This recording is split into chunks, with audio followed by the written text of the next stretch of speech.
যে অবিলম্বে ওনাকে ওই বাসস থেকে অপসারণ করুন। যদি অপসারণ না করেন তাহলে সাংবাদিকদের রুটি রুজির একটি বড় দোকান এখান থেকে আসে, এখানে যে সাংবাদিক কর্মচারীরা রয়েছেন সেখানে বসে ওনার মর্জি মাফিক উনি যা ইচ্ছা তাই করবেন, সেটি আমরা হতে দেব না।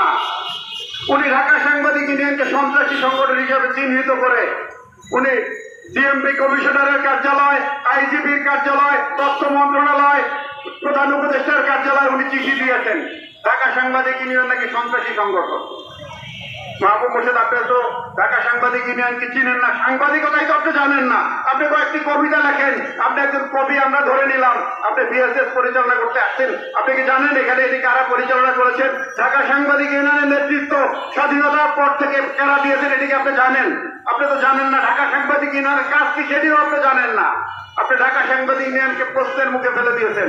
আপনি তাদেরকে কখনো বিএনপির দোষর বানান, কখনো জামাতের দোষর বানান। ঢাকা সাংবাদিক ইউনিয়ন একমাত্র রেজিস্টার্ড ট্রেড ইউনিয়ন যারা পাকিস্তান আমল থেকে সাংবাদিকদের রুটি রুজির আন্দোলন করে সাংবাদিকদের অধিকার আদায় করেছে।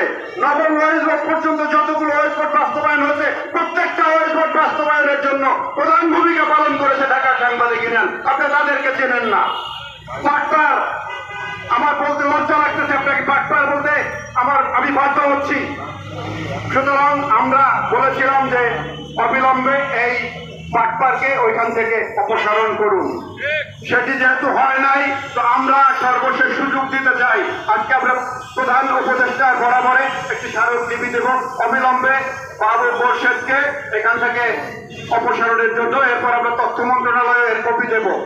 যদি অবিলম্বে ব্যবস্থা গ্রহণ না করা হয়, আমি গত সমাবেশে ঘোষণা দিয়েছি, যদি তথ্য মন্ত্রণালয় যথাযথ উদ্যোগ গ্রহণ না করে তাহলে বাসসের যদি তালা দেওয়া থাকে ওই দরজা ভেঙে আমরা মাহবুব মোর্শেদকে বাসস থেকে বের করে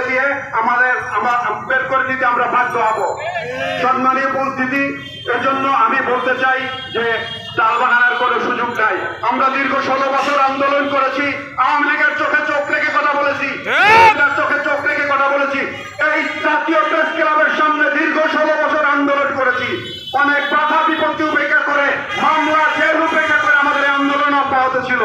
আপনি এখন কোন তালেবান হয়েছেন মাহবুব মোর্শেদ, আপনি এখানে ঢাকা সাংবাদিক ইউনিয়নকে বৃদ্ধাঙ্গুল দেখিয়ে আপনি ওখানে বসে থাকবেন, এটি হতে দেবে না সাংবাদিক সমাজ। কারণ সাংবাদিকদের সাথে বিশ্বাসঘাতকতা করে সাংবাদিকদের বিপক্ষে দাঁড়িয়ে এদেশের কোন শক্তি, কোন রাষ্ট্র ক্ষমতায় টিকতে পারেননি, কোন অবৈধ শক্তি। সুতরাং আপনি এখানে টিকবার প্রশ্নই আসে না। আমরা সেই ব্যবস্থা গ্রহণ করব এবং আপনাকে ওইখান থেকে অপসারণ করেই ঢাকা সাংবাদিক ইউনিয়নের কর্মসূচি স্থগিত হবে। এর আগে আর ঢাকা সাংবাদিক ইউনিয়ন এই কর্মসূচি বন্ধ করবে না, এটি চলমান থাকবে। আর আবারও আপনাদের সবাইকে আজকের আমাদের যে কর্মসূচি, সেই কর্মসূচিতে আমাদের সাথে থাকার আহ্বান জানিয়ে আমি আমার বক্তব্য শেষ করছি।